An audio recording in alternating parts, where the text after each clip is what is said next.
cabeza dando vueltas. En este Deep Dive vamos a demostrarte por qué Poe sigue siendo tan relevante hoy en día. Y por qué su obra maestra sigue causándonos escalofríos. Y exactamente, vamos a analizar el simbolismo La atmósfera gótica.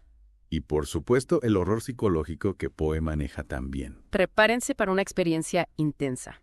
Bueno, empecemos por el principio. ¿Por dónde, si no? El pozo y el péndulo nos sitúa en la época de la Inquisición española. Imagínate el terror. Nuestro narrador, que por cierto permanece anónimo durante toda la historia. Eso le añade un toque de misterio, ¿no crees? Totalmente. Bueno, este narrador está condenado a muerte. ¡Qué horror! Y la historia comienza con él describiendo su estado mental. Que ya de entrada es bastante perturbador. Sí, está desorientado, confundido. Sus sentidos están alterados. Solo puede ver con claridad los labios de los jueces que lo condenaron. ¡Qué detalle tan escalofriante! Y fíjate, también está obsesionado con unos tapices negros que hay en la sala. Poe era un maestro creando atmósferas opresivas. Totalmente. Desde el principio nos damos cuenta de que estamos ante un narrador poco fiable. Que su percepción de la realidad está distorsionada. Y eso nos hace dudar de todo lo que nos cuenta. Que es real y que es producto de su mente torturada. Exacto. Poe juega con esa ambigüedad desde el inicio. Y nos mantiene en un estado de tensión constante. Y luego, hay una frase que me impacta cada vez que la leo. A ver, cuéntame. El narrador dice, el universo ya no fue más que noche, silencio, inmovilidad. ¿Esa frase te deja helado? Es como si Poe nos estuviera dando una pista de los temas que va a explorar en la historia. La privación sensorial, el miedo a lo desconocido, la angustia existencial. Exacto. Y todo eso en una sola frase. Poe era un genio de la condensación. Sin duda. Bueno, sigamos con nuestro pobre narrador. ¿Qué más le espera? Pues siente un alivio momentáneo al no ser ejecutado de inmediato. Es que imagínate la tensión. Pero luego recuerda las historias que ha escuchado sobre las mazmorras de Toledo. Esas mazmorras eran famosas por su crueldad. Exacto, y es donde Poe empieza a jugar con nuestros miedos más ancestrales. El encierro, la oscuridad, la tortura. Y lo hace de manera magistral. Poe sabía cómo llegar a lo más profundo de nuestra psique. Y luego viene la escena del pozo. Esa escena es de infarto. El narrador está a tientas en la oscuridad y casi cae al abismo. ¡Qué angustia! Poe describe la sensación de vacío, de horror ante lo desconocido. Y nos hace sentir el miedo del narrador como si fuera nuestro. Es increíble cómo Poe logra eso con el lenguaje. Era un maestro de la palabra. Y bueno, hasta aquí la primera parte de nuestro deep dive en el pozo y el péndulo. En la siguiente parte seguiremos explorando los horrores que le esperan a nuestro narrador.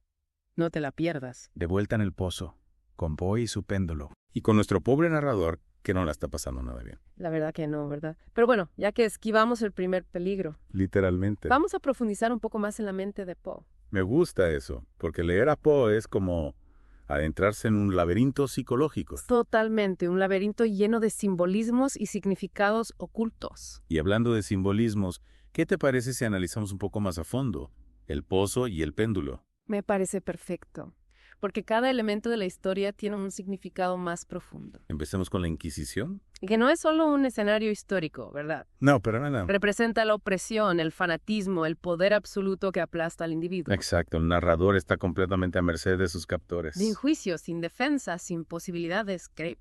Es como si Poe nos estuviera mostrando la fragilidad del ser humano frente a sistemas de poder opresivos. Y esa idea se refuerza con la descripción de la mazmorra, ¿no crees? Totalmente. La mazmorra es un espacio cerrado, oscuro y llena de imágenes macabras. Es una representación física del infierno mental que está viviendo el narrador. Como si sus miedos y angustias se materializaran en las paredes de esa prisión. Exacto, y Poe describe la mazmorra con tanto detalle. Que casi podemos sentir el frío de las paredes, el olor a humedad. El sonido de las ratas corriendo en la oscuridad. ¡Uf, qué horror! Y no olvidemos el pozo, ese símbolo tan evidente de la muerte. El vacío que se abre bajo los pies del narrador. Literalmente. El pozo no solo representa la muerte física, ¿verdad? Claro que no. Es la representación de lo desconocido, del miedo ancestral a la oscuridad. A lo que no podemos controlar. Esa sensación de vértigo ante el abismo, de perder el control y caer en lo desconocido. Y ese miedo a lo desconocido es algo universal, ¿no? Totalmente, todos lo hemos sentido en algún momento.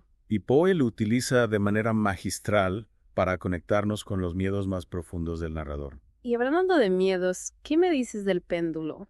Esa cuchilla descendiendo lentamente, inevitablemente. Es una imagen que se te queda grabada en la mente Sin duda, el péndulo es uno de los elementos más icónicos de la historia.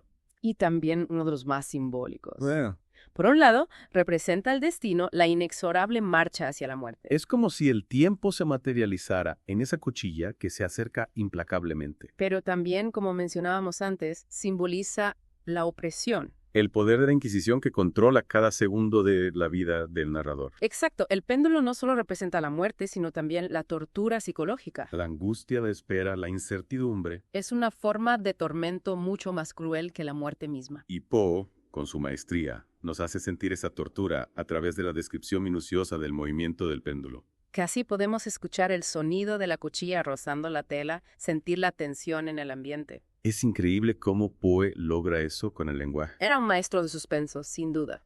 Y hablando de suspenso, ¿qué te parece el final de la historia? La aparición repentina del ejército francés, el rescate en el último momento. ¿Realmente ocurrió o fue solo una alucinación del narrador? Esa es la gran pregunta que nos deja Poe, ¿no? la ambigüedad del final es parte de su genialidad. Nos obliga a cuestionar todo lo que hemos leído, a dudar de la percepción del narrador. ¿Estaba realmente delirando? ¿O la salvación llegó en el último momento? Poe nos deja la interpretación abierta y eso es lo Oh. que hace la historia tan fascinante. Totalmente de acuerdo. Poe no nos da respuestas fáciles. Nos invita a reflexionar, a sacar nuestras propias conclusiones. Y eso es lo que hace que su obra siga siendo tan relevante hoy en día. Nos desafía a pensar, a cuestionar, a adentrarnos en los rincones más oscuros de la mente humana. Y con eso llegamos al final de la segunda parte de nuestro viaje por El Pozo y el Péndulo. En la próxima parte analizaremos el estilo de Poe, su uso magistral del lenguaje para crear atmósferas de horror. No se la pierdan. De vuelta al pozo, una última vez. Pero esta vez nos vamos a fijar en las palabras, en la forma en que Poe construye el horror con el lenguaje. Porque Poe no solo contaba historias, ¿verdad? No, las esculpía con palabras. Jugaba con los sentidos, con el ritmo, con las imágenes. Te hacía sentir el horror en la piel. Y en el pozo y el péndulo eso se nota muchísimo. Mutuamente, ¿recuerdas esa frase?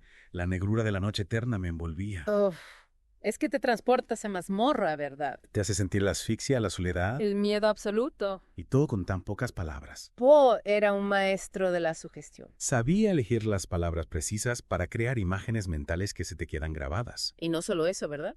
No, también usaba un ritmo particular a sus frases, una cadencia que te lleva poco a poco hacia el clímax. Es como si te estuviera hipnotizando con el lenguaje. Una especie de trance macabro. Exacto, y fíjate en el vocabulario que utiliza. Horror, muerte, tinieblas, agonía, Palabras que te golpean como un martillo. Que te llenan de terror. Y Poe las usaba con maestría.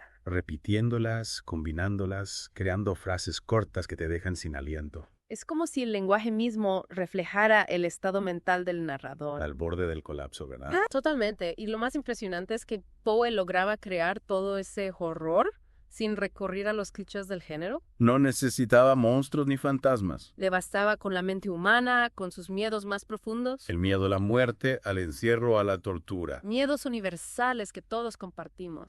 Y por eso, El Pozo y el Péndulo sigue siendo una obra tan poderosa hoy en día, Porque nos confronta con nuestros propios demonios. con las sombras que habitan en nuestra mente, Y lo hace a través de un lenguaje que es a la vez bello y perturbador. hipnótico y repulsivo, Una combinación única que solo Poe podía lograr. y que nos deja con una sensación de inquietud que perdura mucho después de haber terminado de leer. Es como si una parte de la historia se quedara con nosotros, ¿verdad? Sí, como una sombra que nos persigue en la oscuridad. Poe, el maestro del horror psicológico. Bueno, y con esto llegamos al final de nuestro deep dive en El Pozo y el Péndulo, Espero que hayan disfrutado del viaje.